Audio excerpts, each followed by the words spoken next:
WhatsApp guys, आज हम देखने वाले हैं राम मंदिर बनते ही 5000 मुस्लिम ने मुस्लिम कट्टरपंथियों का खोला चिट्ठा। ओ भैया, वीडियो होगी काफी इंटरेस्टिंग। चैनल में तो प्लीज सब्सक्राइब, वीडियो कर दे लाइक। जय हिंद, जय भारत, जय श्री राम जरूर लिख देना। कहां से देख रहे हो ये भी बताना। 1 2 3 गो। कहाँ गई वो सीता मैया और कहाँ है अब मरियम। भारतवर्ष में जिनके चरित्र पे गर्व किया करते हैं हम, जो अपनी इतिहास भुला दे आग लगे उस फैशन में, आग लगे उस फैशन में। पहले से था हिंदुस्तान हिंदुओं का था सगला। और श्री राम जो है वो खाली सनातन धर्म के लोगों के नहीं है, हमारे भी पूर्वज हैं, हम श्री राम के वंशज हैं। हमारी जागरूकता आ गई, हम जय सिया राम कहने से भी नहीं घबराएंगे। जय सिया राम।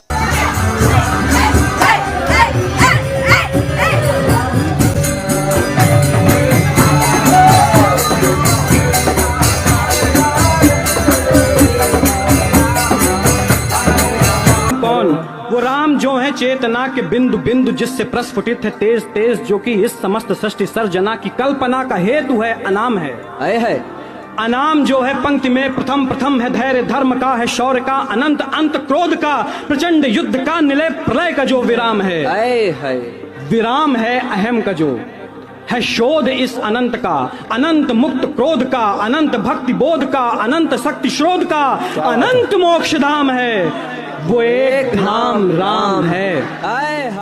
देखिए, बाबर एक विदेशी आक्रांता था। मैंने कहा कि राम हमारे पूर्वज हैं, राम का खून हमारे रगों में दौड़ रहा है, तो मेरे दिल से हर एक धड़कन में निकलता है जय श्री राम, जय श्री राम, जय श्री राम, जय श्री राम। ओवैसी भी राम के वंशज है जी, पहचाने अपने पूर्वज को।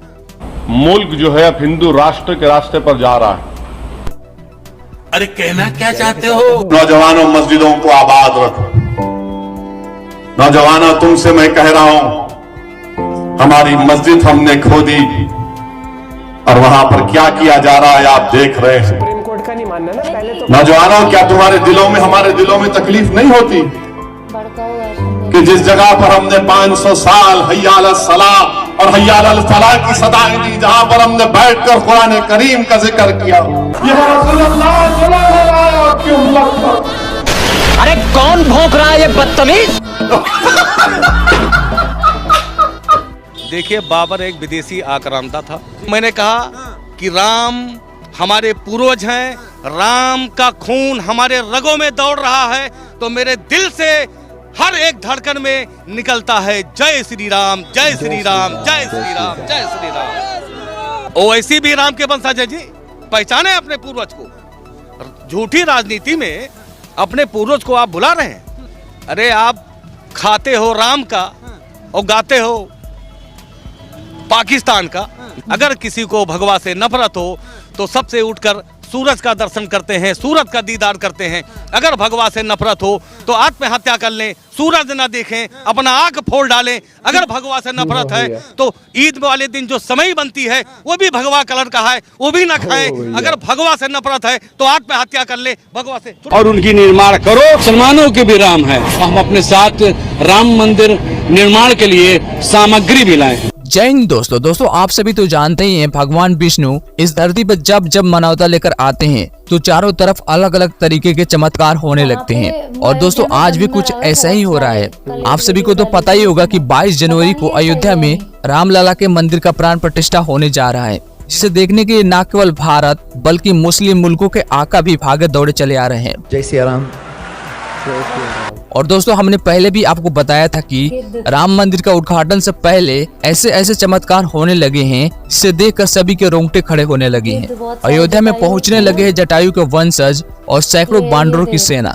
विलुप्त प्रजाति के गिद्धों को देखकर पूरी दुनिया के वैज्ञानिक भी हो गए हैरान। और अमेरिका भी बोल पड़ा है, भगवान राम की महिमा है अपरंपार, जो इस सदी में कभी ऐसा कुछ नहीं हुआ जो भगवान राम के आते ही हो गया। और जब भगवान श्री राम रावण का वध किए, उसके बाद जब अयोध्या वापस आए, भगवान के आने की खुशी में दीपावली के पर्व पूरे धूमधाम से मनाई गई। लेकिन अब एक बार फिर से पूरे धूमधाम से 22 जनवरी 2024 को भगवान राम के प्राण प्रतिष्ठा के दिन पूरे धूमधाम से एक बार फिर से दीपावली पूरे भारत में मनाई जाएगी। अमेरिका से लेकर दुबई के प्रिंस तक केवल राम मंदिर का ही चर्चा कर रहे हैं और बहुत से ऐसे सेकुलर मुस्लिम भी हैं जो भगवान श्री राम के आने की खुशी में 22 जनवरी को दीपावली वो भी मनाने वाले हैं और खुशियां मनाने वाले हैं।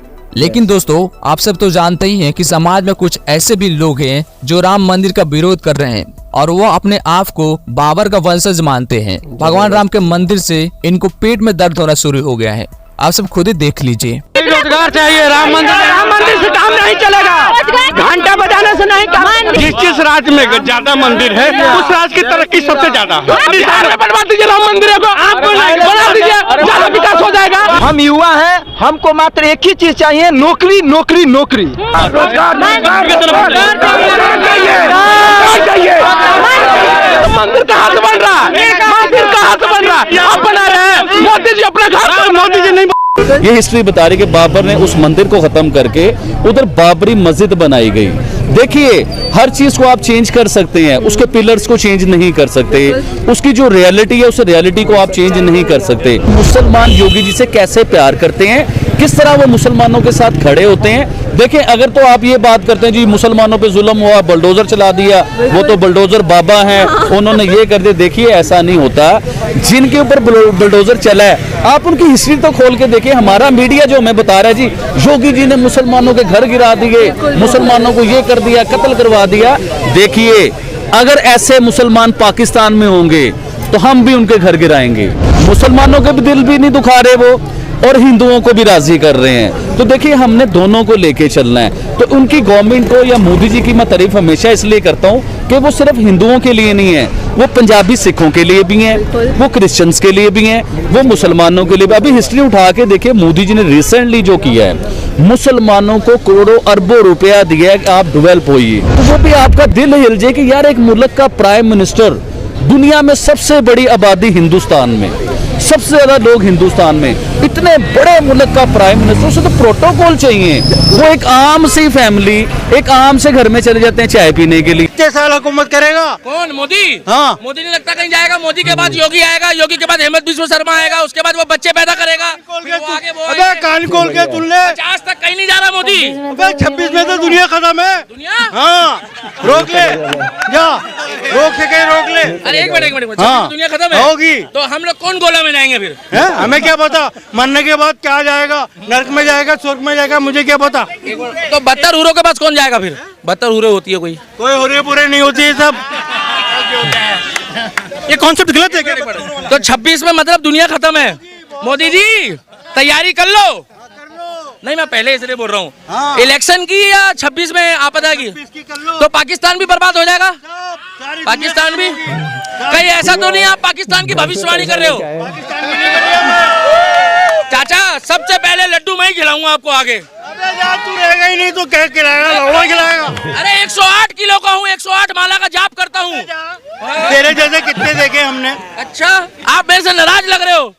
अरे बहुत दोगले हमने बहुत देखे। अरे राहुल गांधी चिकन बर्गर से बड़ा तो दोगला नहीं है कोई 70 साल से। अब जब अयोध्या में राम मंदिर के प्राण प्रतिष्ठा की तिथि 22 जनवरी 2024 को सामने आ गई है तो कुछ लोगों को पेट में दर्द शुरू हो गया है, जैसा कि आपने देख ही लिया है। और यही नहीं बल्कि ऐसे भी कुछ जाहिल है जो भारत में ही रहते हैं और भारत की बुराइयां करते हैं, और साथ ही साथ भारत के प्रधानमंत्री को भी। मतलब इनको एक तरीके से कहा जा सकता है कि ये गद्दार है जो देश का ही खाते हैं और नारा लगाते हैं पाकिस्तान का। और दोस्तों, कुछ लोग ऐसे भी हैं जो बोलते हैं कि भगवान श्री राम के नाम लेने में क्या रखा है। जय श्री राम भाई।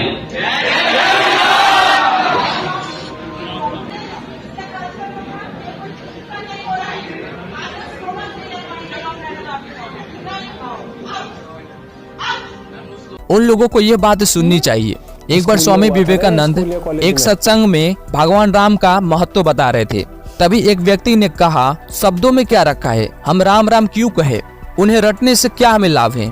और स्वामी विवेकानंद जी ने उनकी बातों को सुना और उन्होंने अचानक से मूर्ख, गधे जैसे अपशब्द कहने लगे। इस पर वो व्यक्ति आग बबूला हो गया और चिल्लाते हुए बोला, आप जैसे सन्यासी के मुंह से ऐसे शब्द शोभा नहीं देती। ऐसे शब्द सुनकर हमें बहुत ही दुख पहुंचा। स्वामी जी ने हंसते हुए बोला, भाई वो तो मात्र एक शब्द था, शब्दों में क्या रखा है, मैंने तो आपको पत्थर नहीं मारा। ये सुनते ही उस व्यक्ति के प्रश्नों का उसका जवाब मिल गया। तो दोस्तों उन कट्टरपंथियों को भी यह जवाब याद रखना चाहिए कि राम वह नाम है जो आपको भावसागर पार कराता है। तो दोस्तों आप सभी एक सच्चे सनातनी हो तो वीडियो को लाइक जरूर से कीजिएगा, और आप भी अगर 22 जनवरी भाई जय हिंद जय भारत जय श्री राम जरूर लिख देना। और 22 तारीख बिल्कुल नज़दीक ही है और बहुत बड़ा मतलब एक पर्व कहूँगा मैं उस दिन को।